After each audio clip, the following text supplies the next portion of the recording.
today. Let's talk to Martin Abrams, spokesperson for the Momentum Group. Martin, good to have you on the programme tonight. Thank you for coming on. Let's start with the bankers' bonuses issue, shall we? Can you understand why Rachel Reeves and Keir Starmer have taken the position they have in support of uncapped, unlimited bonuses for British bankers? No. It is inexplicable, especially considering that just in October, Rachel Reeves, the Shadow Chancellor, said that scrapping the cap on bankers' bonuses in the midst of a cost of living crisis told us everything we need to know about the government.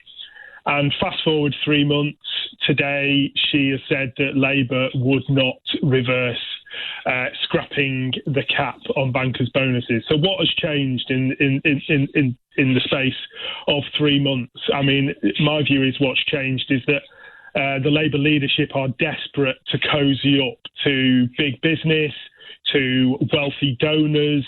And I think essentially what's happening is that, you know, they are within touching distance of becoming the next government, and they're already starting to get a little bit drunk on that whiff of power they're getting. Did you say, unfortunately, Martin, they're on the verge of becoming the next government? I didn't say unfortunately. Okay, I said it's almost certainly that they're going to be the next government. I've been a member of the Labour Party since 2009, Ben, and have campaigned for every Labour leader since Neil Kinnock in 1992. So I have no question around my Labour Party credibility right here. You know, what I am disappointed about is the fact that Keir Starmer, when he stood to be Labour leader and had to get the votes of all the Labour membership, he stood on a platform of 10 promises, solemn pledges about, you know, public ownership, about climate justice, about economic justice, promoting peace and human rights. And he has literally scrapped every single one of those pledges, which, you know, is, you know, indisputably dishonest. And, you know, if he would have been honest and stood on the platform he is standing on now to the Labour Party membership, then he wouldn't have been elected as Labour leader. So it's very disappointing to see that, duplicity wins the day. And I really hope that Keir Starmer would turn back to some of those 10 solemn pledges, because they're essentially very, very popular with the voting public as well. How would you describe the Labour Party under Keir Starmer, Martin? It's quite a difficult place to be if you sit on the left of the Labour Party. I must admit, as someone as part of that Labour Party tradition, it is very difficult, especially as I've just said, that he scraps these promises, which are essentially what many people describe as continuity Corbynism, and you know it's a very difficult place to be. But you know, he's clearly a very ruthless leader that is absolutely obsessed with becoming the next Prime Minister. So you know, you'd have to hand that to him, but. You know, what he's not done, but isn't that his job? To do was what he also promised to do, Ben, was to bring the party together. And to be perfectly honest, I don't think I've ever seen the party so divided as I have over the last few years. So 2016, Martin? No, I mean it's even worse than than that, Ben. I mean, as someone that is very active within the Labour Party, then there's a lot of divisive stuff going on, and you know it is interesting to see that he is doing very well in the polls, but you know the division within the party remains. But that's the fundamental point, Martin, isn't it? You might not like what he's doing, Momentum might not like what he's doing, but it's working. The British people do like what he's doing. Well, Ben, you mentioned in your opening that, you know, could that lead be fragile?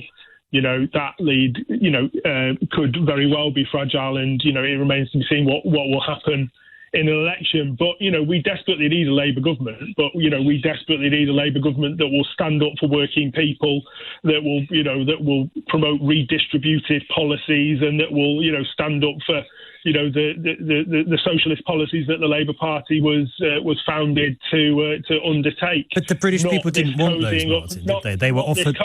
They were offered those policies. Not this cozying up to big business, and this whole banker's bonus cap is an utterly bizarre policy when you consider. I read a stat the other day, Ben. The wealth of Britain's billionaires has gone up threefold in the past decade. During one of the worst cost of living crises, most people have been facing. Many millions of people struggling to just put food on the table. But Martin, the British people were offered. Hold on. The British people were offered the sort of things you're talking about, the policies, the positions you're talking about in 2019, and they decisively and comprehensive said thank you, but no thank you, and voted for Boris Johnson instead. So why did Keir Starmer stand on a policy of almost the same policies then when he was trying to become Labour leader? Because he knew he needed to say that to get elected as Labour leader, and now he knows. Are you justifying lying to win an election? I think he did deceive the Labour members, but he did so to get elected, and now he's saying what he needs to say to get into power, and that really, Martin, that's his job, isn't it? To be honest, no, I think he should have stood on his honest and his own platform that he's standing on today, and it would have been interesting to see how many percentage points this is it, isn't it? What Labour members want is different to what the rest of the country wants, what the British people want, and that is what Keir Starmer's focused on. But in order to become Prime Minister, you need to win the vote of the Labour membership, and to say one thing and then do another is a really bad way to do politics. So it is bizarre, Ben. That we've got the wealth of Britain's billionaires going up threefold in the past decade when most people have been struggling to make ends meet.